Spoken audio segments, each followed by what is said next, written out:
Hello, it's hot outside, but we are going to talk about some quarterly awards, some books that I think deserve some love. So what we've been doing so far this year is every quarter, at the end of the quarter, I talk about my top 3 favorite books that I read that quarter, as well as some like offshoot awards, some special awards for specific.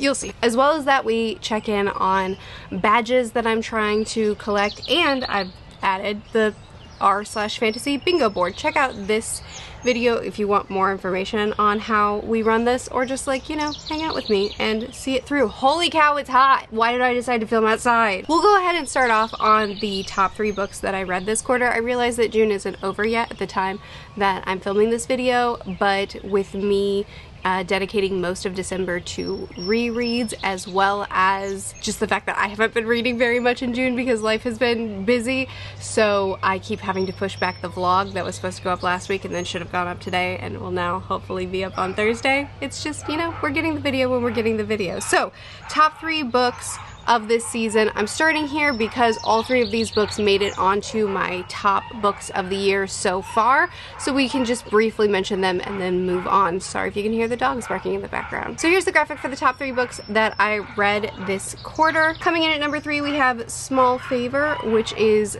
book 10, I believe, in the Dresden Files series. It's a series that has its flaws, it has things that I complain about, but it also has so many things that I love, and book 10 really was something special. Then we have A Letter from an Unknown Woman. This is a short story. So what I do with my top 3 books every quarter is the books that make it to the top. I have to pull a book from that author to read in the next quarter, and that's just me trying to keep up with authors that seem to be successes for me and make sure that I'm continuing to read their work, because that's something that I'm traditionally pretty bad at. So this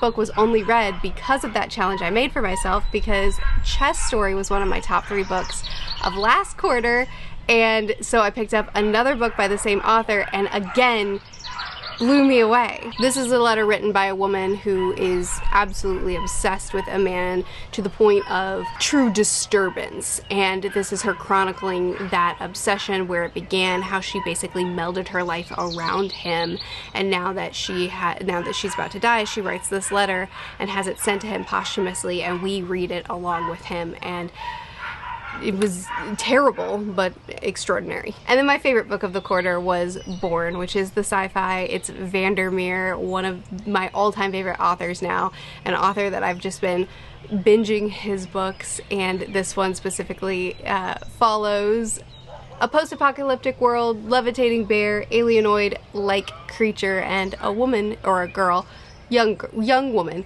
who finds this creature, calls it Born, and tries to navigate life with it. That's a very quick, maybe not the best description of it, kind of like a blurb for the book, because I've already talked about it so much. And again, if you want to hear more about any of these books, check out my best books of the year so far video. I just wanted to give them a quick mention here as the top books of the quarter, so that we can also look forward and see what I plan on reading from these authors from here. So for Jim Butcher, I'm obviously going to continue on with the Dresden Files. I'm starting Changes tomorrow, I think.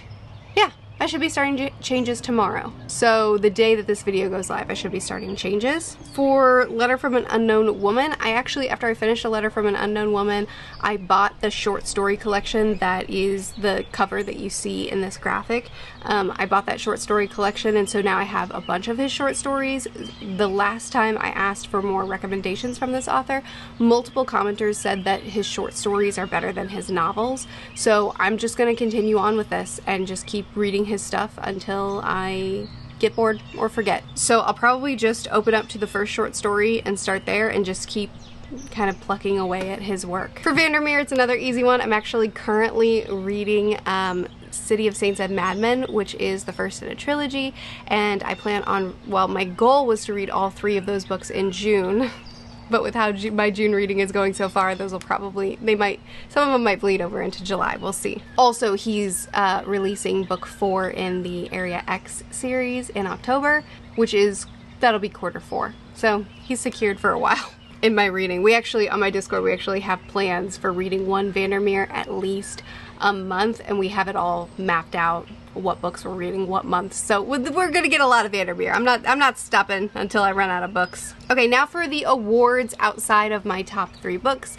My rule for these extra awards is that anything that made it into my top 3 list cannot receive an award. So here's my graphic for the extra awards. For funniest, we have Jingo, which is a Terry Pratchett book. It's a Discworld book. This is me continuing on with the City Watch series. This is not the funniest Pratchett book. This is not the best book, the best Discworld book that I've read, but now that I've given up on reading chronologically and gotten back into City Watch, I'm once again having a wonderful time. And while this isn't my new favorite Discworld book, I did laugh my whole way through it. I will note, though, I did reread chunks of Hitchhiker's Guide to the Galaxy this month for the live stream that I did with Amber Elise, and if I had reread the whole thing and not just like pieces of it, that would be in the funniest, because Hitchhiker's Guide to the Galaxy is non-stop hilarity. Like, I was listening to it in the gym.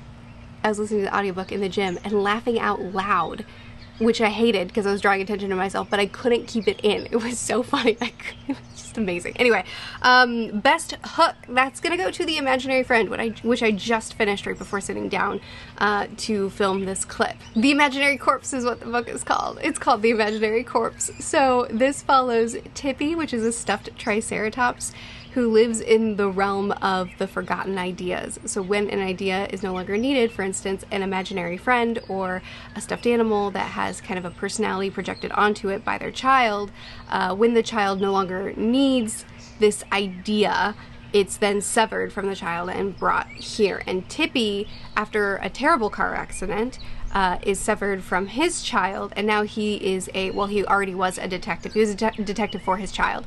Anyway, the book begins with a prologue that's told in second person, and the rest of the book is not told in second person, but the prologue is told in second person, and it's Tippy talking to us because we've just entered into this realm, and Tippy is telling us, don't worry, it's gonna be okay. I know that this is overwhelming and confusing, and yes, you have been forgotten, but you are real. You held significance in this person's life that you just left, and it's gonna be all right. I'm gonna help you navigate this new thing that we're in. And it was just such an amazing hook, and I didn't end up loving the book overall by the end, but I did love the hook. For best setting, I kind of went back and forth because I read a couple of really great settings this quarter, but I stuck with The Last Phi Hunter, or The Last P Hunter, I think one commenter told me is the correct pronunciation for this Thai word. Anyway, again, loved the setting so much. All these creatures that our protagonist had to battle, and the laws around being a hunter of these creatures, the rules that he had to memorize and navigate, and how these creatures would come back after being killed if you didn't take the right measures, walking through this world, going through these forests and encountering all these different things. The setting was the best part about the book. Unfortunately, I did not like a lot of other things about the book, once again, which is such a bumski for me because I loved so much about this setting, but at least I can say that the setting of this book I loved.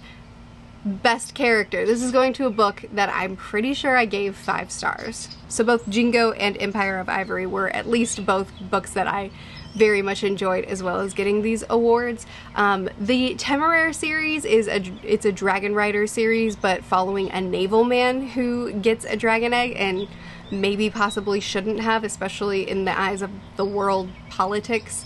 And now he's navigating his life as a grown man who was a naval man who was doing his job, and then his life got turned upside down. So it's like a different take on Dragon Riders.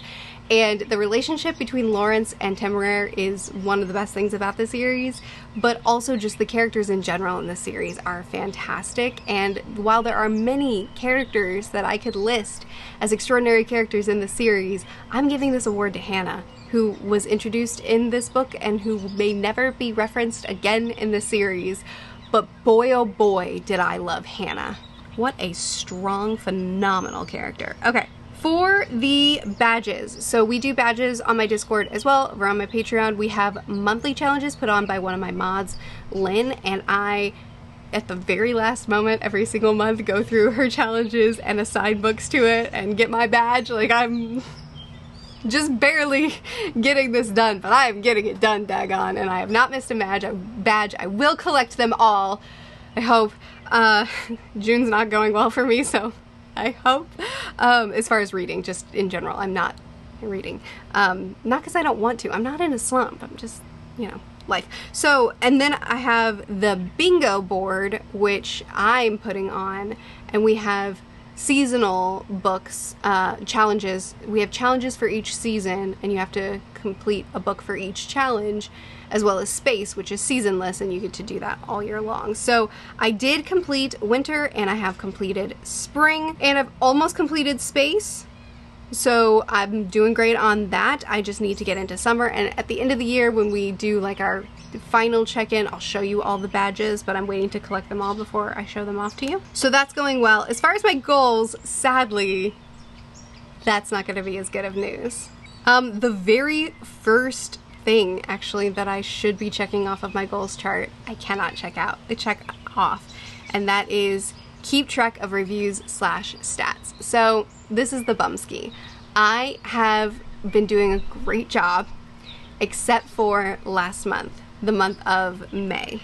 I didn't do it, and I tried to go back and retroactively write up these. My goal is to write up a paragraphs long, thoughtful review for each book that I complete, that I then store only for me. I mean, I post it on my Discord, but like I keep it for myself so that I can reference it later on. I tried to retroactively do a couple of reviews, which I did do, but there were, I looked back and like half the books I read that month I just didn't review, and I just failed. I didn't do it. I'm not gonna have time to do it right now before I post this video. I failed. So that's a bummer, but that's okay because I will get it done for quarters 3 and 4, and I don't like that my goals chart will not be 100%ed, but we're gonna move on. Keeping track of my goals, I'm still doing that. That's what I do in these videos. Continuing and finishing series, that's just kind of a loose, keep this in mind, keep doing this. If there's a series you're enjoying, make a priority to continue reading it, which I am doing. The Dresden Files is a series that I'm continuing.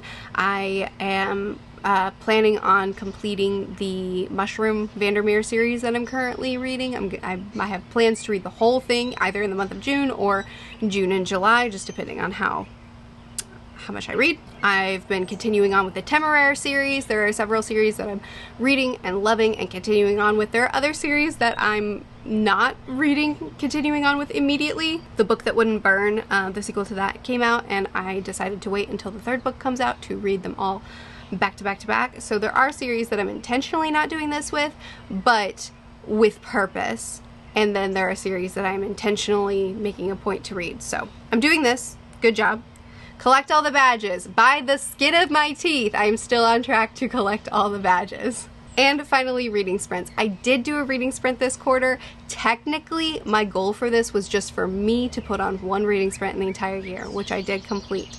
But I did participate in a reading sprint with Gavin at the very beginning of quarter 2, so I don't have any plans to do any reading sprints in quarter 3, but I don't know, maybe at some point it'll happen. And finally, let's check in with the r/fantasy book bingo. So I made a video where I was planning this out, looking into the future, looking at what books I might read, and y'all very astutely pointed out that I was putting some books on that do not belong on a fantasy bingo board. So I'm just gonna quickly take a couple of those off. Oh, I've already removed the ones. Okay, good.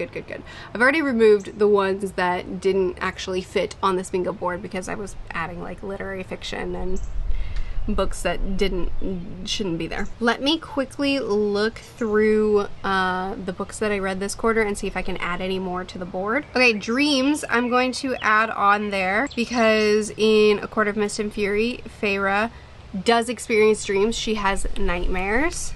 I did not enjoy the book, but I did read it, so it works. I wonder if Roadside Picnic would fit under space opera. According to the r/fantasy Reddit page, it says that it should feature a large cast of characters and focus on social dynamics, maybe political or personal.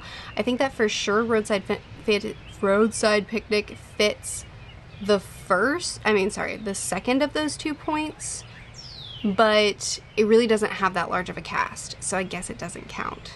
It also takes place on Earth. It involves alien artifacts, but we stay here, so I don't think it fits. I wonder if it would fit for Small Town. We technically do stay in place in one area. I mean, that's not true. We explore the zones. I don't think it would probably fit. I think Dreams is the only one that I can mark off for the bingo board for this quarter. Well, here's hoping next quarter will go better for that. So there is my quarterly very nerdy video talking about the books that I enjoyed the most, some great features of books, some things that I thought these books did extraordinarily, as well as catching up on my goals and how things are going in the realm of all of that. If you watched this video, I hope you enjoyed it. Let me know if you're meeting your goals, if you're enjoying what you're reading, what were your top 3 books of this quarter. I'll see you again soon. Bye.